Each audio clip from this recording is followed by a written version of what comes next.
Obandes. On the second night he heard someone in the water, not swimming, simply standing in water too deep to stand in. He looked from the window, saw nothing. The sound returned on the third night and the fourth. On the fifth night he saw her, standing 30 meters from the shore, looking at the cabin. She had been staying in this same cabin 3 years ago, had gone into the water alone at night, and had never quite left. Don't listen too carefully to any water outside your window tonight. It is time for chapter 156. Still water at night has a particular quality that moving water does not. The particular silence of a lake after dark. No current, no movement, simply the surface holding whatever light reaches it and reflecting it back without comment. Most sounds that break that silence at night have ordinary explanations. A fish, a bird landing, the particular sounds of a body of water settling into the temperature of a late evening. Most, but occasionally a sound reaches a cabin window from a still lake at night that does not have an ordinary explanation. Not dramatic. Simply wrong in the specific way of something that should not be possible from water that deep. A man had rented a lakefront cabin for a week. He had wanted quiet. The cabin provided it, set back slightly from the water, surrounded by trees, accessible only by a single unpaved road that discouraged casual visitors. The lake was small and still. He settled in easily. The first night was exactly what he had wanted. Quiet, dark, the sound of the water occasionally reaching him through the cabin's thin walls in a way he found restful rather than intrusive. He slept well. The second night he woke at approximately 2 a.m. to a sound from the lake, distinct enough to wake him. He lay in the dark and listened. The sound was of someone in the water, not swimming, simply present in the water, moving very slightly, enough to disturb the surface, not enough to suggest swimming. He went to the window. The lake was still and dark. The moon gave enough light to see the surface clearly, nothing visible. He stood at the window for several minutes. The sound had stopped when he got up. He went back to bed, told himself it was an animal, a large bird perhaps, something with a reasonable explanation. The sound returned the third night at approximately the same hour. He went to the window more quickly this time. Again, nothing visible on the surface. Again the sound stopped as he approached the window, as though whatever was making it was aware of being listened for. The fourth night he did not get up, simply lay in the dark and listened to the sound of someone standing in water too deep to stand in, until it stopped. Shak Koi. Not the cold of the cabin, the cold of understanding what he was listening to. If these stories have found their way to you, if you find yourself returning to this quiet room, there is something small you can do. Like and subscribe. It tells me, and whatever else watches from this room, that you were here and that you intend to find your way back. If you have a story of your own, Granny is always listening, watching, waiting. On the fifth night he did not go to bed, sat at the cabin window in the dark and waited. The sound began at approximately 2 a.m. as before. He looked at the lake. At first, nothing.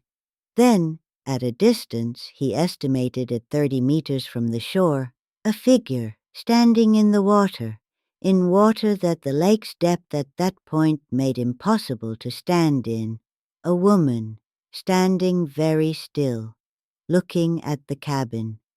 He sat at the window and looked at the woman standing in the impossible water and thought about the 4 previous nights of sound and the 3 previous times he had gone to the window and found nothing.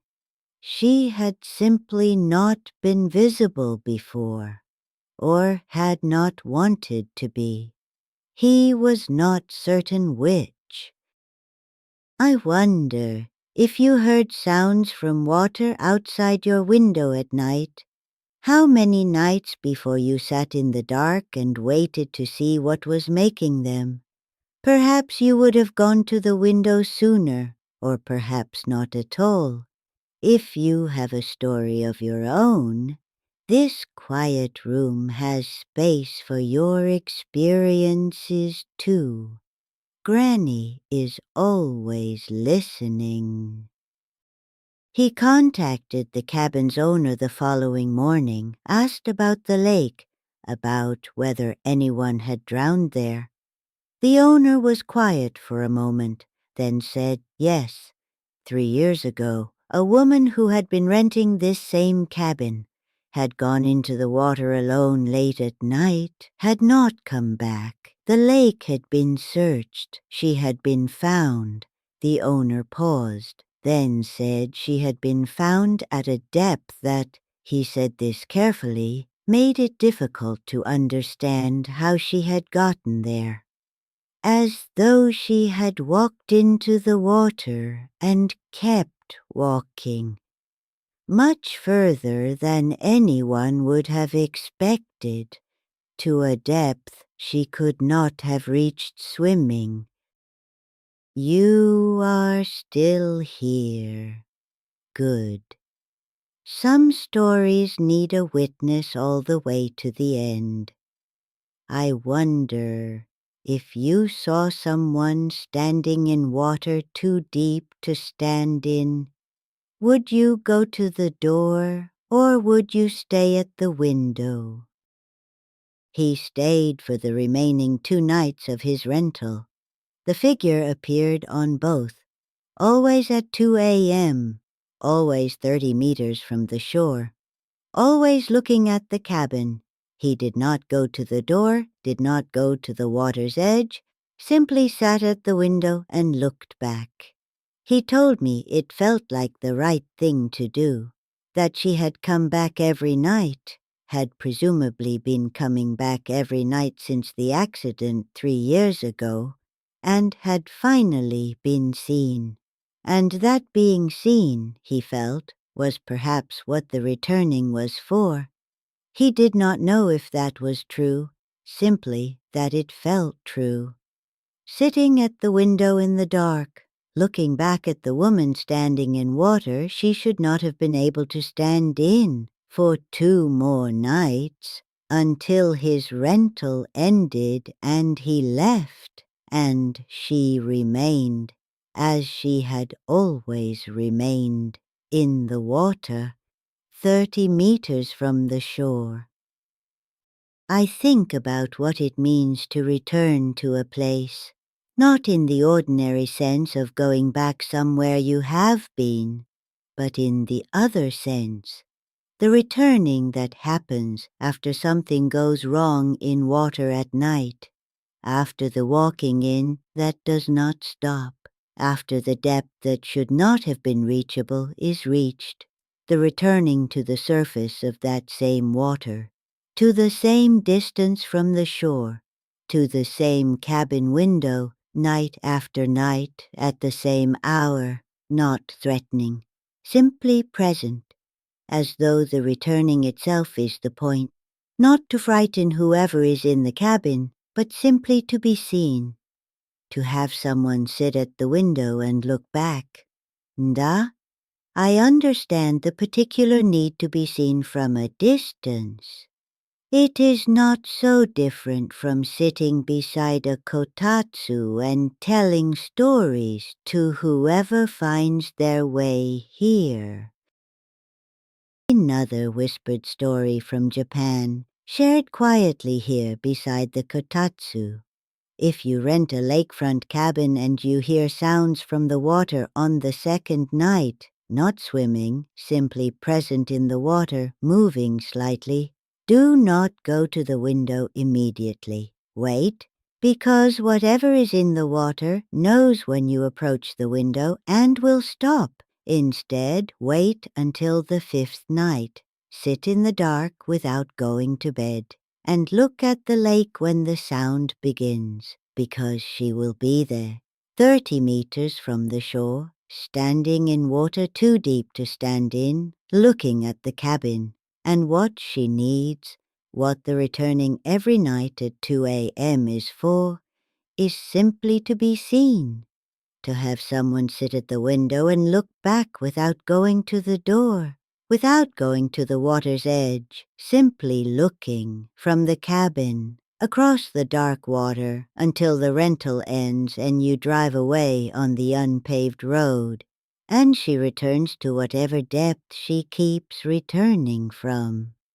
To wait for the next guest who will finally sit at the window long enough to see her. If this story stayed with you, if the dark or the shadow feels a little closer tonight, you know where to find me. I am always here beside the kotatsu, watching, waiting.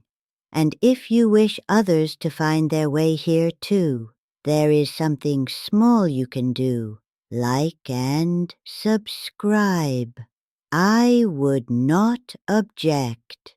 And if you have a story of your own, this quiet room has space for your experiences too. Granny is always listening.